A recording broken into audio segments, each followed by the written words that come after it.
नमस्कार, मैं अजीत सिन्हा। आज मुझे अपना गृह शहर छपरा की बात आप सभी से करने की इच्छा हो रही है। छपरा की मूलभूत समस्याओं से हम सभी वाकिफ़ हैं।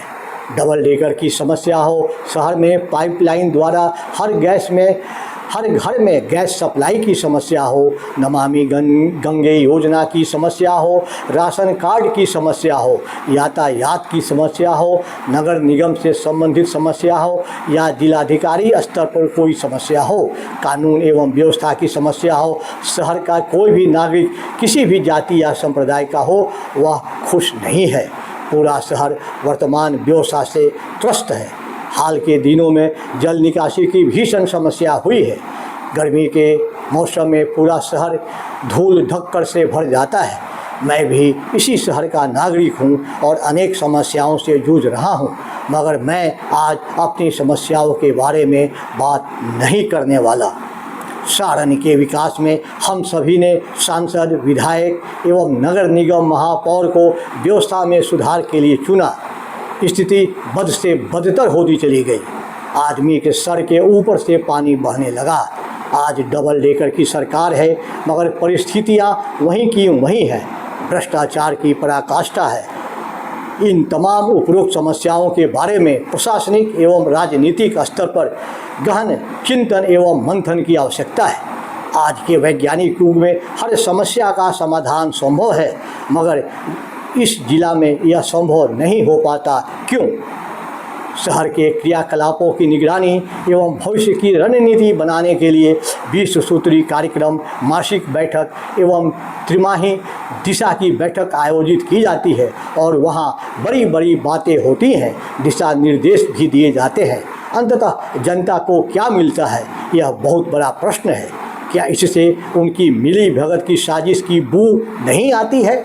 परियोजनाओं का समय पर पूरा नहीं होने से जो आर्थिक क्षति होती है, उसका क्या होगा? इसके लिए जो भी उत्तरदायी हो, उससे आर्थिक क्षतिपूर्ति की जानी चाहिए। अपने सांसद महोदय बहुत ही शिक्षाविद हैं, कानून की जानकारी भी है, हवा में उड़ते भी हैं, लोकसभा में लच्छेदार भाषण भी देते हैं और अपने को अद्वितीय पुरुष मानते हैं। विधायिका महोदया गृह लक्ष्मी थी और संयोगवश शहर की विधायिका बन गई। शहर के महापौर एक विशेष धार्मिक आस्था की वजह से महापौर बन गए, पर अपने शहर का क्या हुआ? क्या हमारा अधिकार नहीं है? इन सभी से प्रश्न पूछा जाए। यह तीनों महापुरुष सरकार के हिस्सा है और जनता के प्रति उनकी जिम्मेवारी और वफादारी भी बनती है। शहर का पिछला इतिहास भी बताता है कि पूर्व में भी किसी के द्वारा कुछ विशेष शहर का विकास नहीं हुआ। पूर्व में क्या हुआ यह इतनी बड़ी समस्या नहीं है। वर्तमान में कौन क्या कर रहा है यह ज़्यादा महत्वपूर्ण है और प्रश्न भी इन्हीं तीनों से पूछे जाएंगे।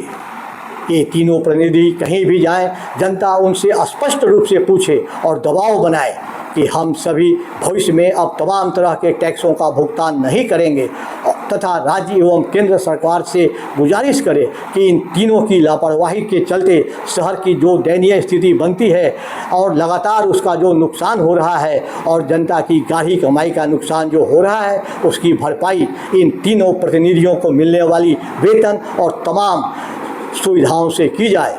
शहर का जो भी आर्थिक नुकसान हुआ है उसकी सीबीआई से आवश्यक जांच पड़ताल भी होनी चाहिए।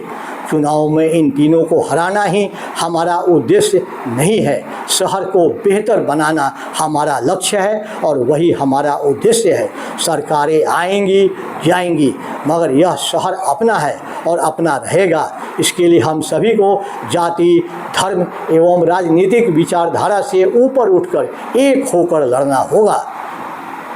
जनता समय पर टैक्स का भुगतान करती है और राज्य सरकार द्वारा भी शहर को सुधारने के लिए हर प्रकार का आर्थिक संरक्षण भी प्रदान करती है। सिर्फ नगर निगम छपरा का एक वर्ष का बजट 415 करोड़ रुपये का है। यह रकम सुनकर लोगों को विश्वास ही नहीं होता। मेरी आम जनता से गुजारिश है कि शहर की स्थिति को बिगाड़ने में आम जनता का जो भी नुकसान हो रहा है उसकी आर्थिक भरपाई इन प्रतिनिधियों से की जाए और जनता भी भविष्य में किसी तरह का टैक्स का भुगतान नहीं करे। छपरा की राजनीति में विपक्ष की भूमिका भी सराहनीय नहीं है और इन महत्वपूर्ण मुद्दों पर वह आगे नहीं बढ़ता और अप्रत्यक्ष रूप से जनता की परेशानियों को बढ़ाने में ही मदद करता है। छपरा की समस्त जनता से अनुरोध है कि वे सभी एकजुट होकर एक मुहिम चलाकर इन प्रतिनिधियों से ऐसे प्रश्न पूछें एवं दबाव का वातावरण बनाएं। भय बिन होई न प्रीति। मेरी उम्र 73 साल की है और मुझे समाज से मिला संस्कार यह प्रेरित करता है कि मैं किसी बिना भय के ऐसे सभी प्रश्न इन लोगों से पूछूं। तो क्या जनता के सभी, छपरा के सभी नौजवान एवं नागरिक ऐसा नहीं कर सकते हैं? एक चना भार नहीं फोड़ सकता, एक उंगली कुछ नहीं कर सकती, मगर जब वह मुष्टिका बन जाती है तो असरदायी हो जाती है। और आप सभी छपरा में उसी की ज़रूरत है। छपरा जिंदाबाद करने के लिए हम सभी एक हों। एक सप्रेम अनुरोध, मेरे इस पोस्ट को हर छपरावासी शेयर करे ताकि हम अपनी भावनाओं को इन तीनों के पास प्रशासनिक स्तर, राज्य और केंद्र सरकार के पास पहुंचाने में सफल हो सकें। बहुत बहुत धन्यवाद।